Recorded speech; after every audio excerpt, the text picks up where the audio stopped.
Bonjour à toutes, bonjour à tous. Encore merci à la ville de Châteauroux ainsi qu'au département de m'avoir invité au travers de ces témoignages à cette belle journée de rassemblement et de partage d'expériences. Comme vous, j'ai grandi à Saint-Jean. Je suis né à Châteauroux et j'ai vécu jusqu'à l'âge de 20 ans dans ce joli quartier dans lequel je fais de très belles rencontres très structurantes qui m'ont permis de pouvoir être qui je suis aujourd'hui. J'ai grandi avec des fils d'immigrés et moi aujourd'hui je suis également devenu un immigré parce que je vis en Californie, plus précisément à Claremont, dans une banlieue de Los Angeles. Je me présente, je m'appelle Cédric Châtaignoux, je suis un entrepreneur, j'ai 37 ans. J'ai fait mes premiers pas à l'école maternelle de Michelet, puis j'ai rejoint Michelet 1. Mes parents ont déménagé de rue Denis Papin à Eugène-Delacroix, donc du coup j'ai dû quitter Michelet 1 pour rejoindre Olivier Charbonnier. De ça, j'ai continué au collège Saint-Jean, qui s'appelle maintenant Rosa Parks, et j'ai eu l'occasion d'y être retourné. Après la troisième, j'ai décidé de m'orienter vers un cursus général, donc je suis allé au lycée Pierre-Marie Curie, un cursus scientifique, parce que j'avais quelques facilités en mathématiques, physique, biologie. J'ai eu un premier échec car j'ai échoué au bac. Je suis allé après à Jean Giraudoux.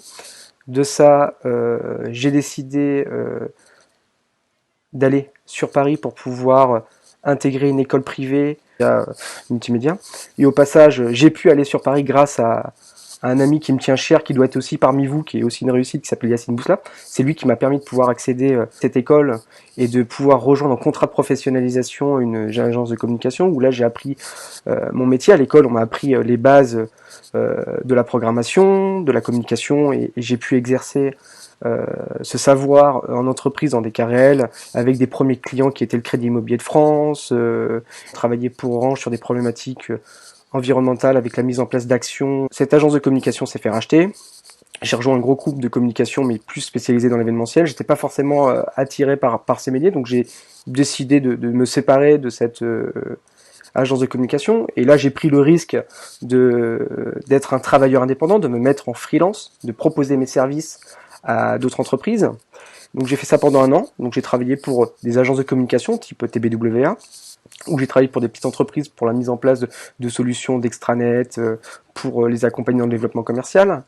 Euh, j'ai croisé dans cette période de freelance une personne où on a décidé de créer une entreprise, une agence de communication. Donc j'ai créé ma première agence de communication à l'âge de 25 ans, avec de beaux projets. J'ai travaillé avec Nicolas Hulot sur différents sujets écologiques. Je travaille pour Dudon Pérignon, j'ai travaillé pour Total, pour Nike, et on a eu l'occasion, une entreprise, une grosse entreprise, souhaitait se développer ou souhaitait acquérir une certaine expertise que nous, on avait développée au travers de cette entreprise qui s'appelait Exotez, et ils ont souhaité nous racheter. Donc on a décidé de revendre cette entreprise de communication. Donc j'ai eu 27 ans, donc j'ai créé cette entreprise à 25 ans que j'ai revendue 2 ans plus tard à 25 ans, auquel j'ai rejoint un énorme projet d'entreprise.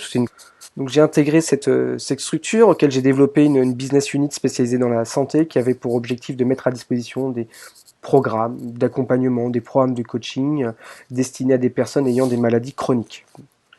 Donc on a proposé ces services à la Caisse nationale d'assurance maladie au travers d'un gros programme qui s'appelait Santé Active.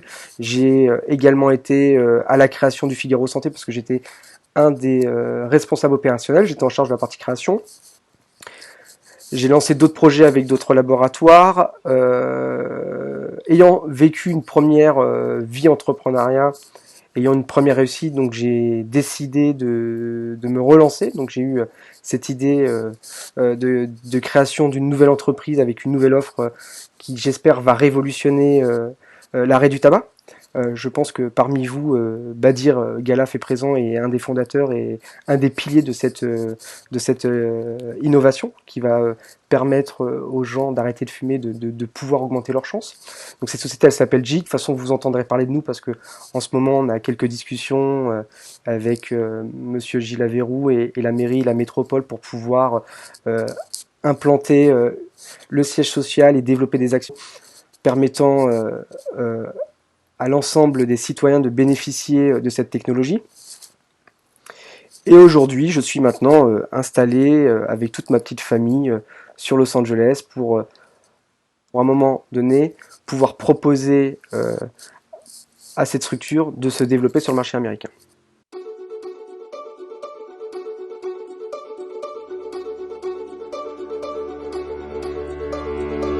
Pour un fumeur, chaque moment de la vie peut être associé à l'envie de fumer une cigarette. Si la majorité des fumeurs connaît les effets néfastes du tabac et tente d'arrêter de fumer, 90% rechutent 12 mois après leur résolution. Et si vous faisiez mieux que les autres? Voici JIC. JIC, c'est d'abord JIC Lighter, le premier briquet intelligent. JIC Lighter vous accompagne tous les jours pour mieux vous comprendre et faire évoluer vos habitudes. Il enregistre chaque cigarette que vous fumez et vous aide à atteindre vos objectifs quotidiens de consommation. L'application mobile JIC Now, associée à votre JIC Lighter, est votre coach personnel pour mieux prendre soin de votre santé. Avec JIC Now, vous allez qualifier chaque cigarette. Où, quand et pourquoi vous la fumez. Vous allez définir votre objectif de consommation et JIC Now vous aidera à le respecter. Vos données sont collectées et analysées en toute sécurité et tout au long de votre journée, vous recevez des conseils pratiques pour faire évoluer vos habitudes. JIC. Vos données prennent soin de vous. Pour répondre à cette question, aujourd'hui, pouvons-nous réussir lorsqu'on a grandi dans un quartier difficile? Oui, vous pouvez réussir. Et cette réussite, elle est personnelle. On n'a pas forcément la même définition de la réussite. La réussite n'est pas gagner des milliards, par exemple. Moi, ma réussite à moi aujourd'hui, c'est de me lever tous les jours avec le sourire et de pouvoir entreprendre et de pouvoir travailler dans la passion dans laquelle je suis. Et cette réussite, il va falloir que vous la définissiez. Et cette réussite, c'est vous qui allez la construire parce que vous êtes moteur de cette réussite aujourd'hui. Si j'ai quelques conseils à vous donner, la première, c'est d'essayer, entreprendre, rêver. Il est important de rêver parce qu'aujourd'hui, de rêver, c'est ce qui vous permet de pouvoir vous donner une ambition. Et de cette ambition, vous allez pouvoir construire un chemin. Vous allez entreprendre, essayer, et même si vous vivez des échecs, ça sera forcément une réussite. Parce que vous aurez forcément avancé. Les valeurs, c'est important d'avoir des valeurs dans le travail. Le respect, c'est très important ça aussi. Le partage. S'adapter. Parce que quand on a grandi dans un quartier, on y a des codes, on y apprend certains codes qui ne sont pas forcément duplicables dans d'autres secteurs. Donc il est important de comprendre aujourd'hui pour pouvoir intégrer. Pour finir ce témoignage, je tenais de nouveau à remercier la ville de Châteauroux pour cette belle initiative. De toute façon, je suis convaincu que vous allez tous réussir. Parce que, comme vous pouvez voir autour de vous, beaucoup de gens ont réussi. Je vous souhaite une bonne fin de journée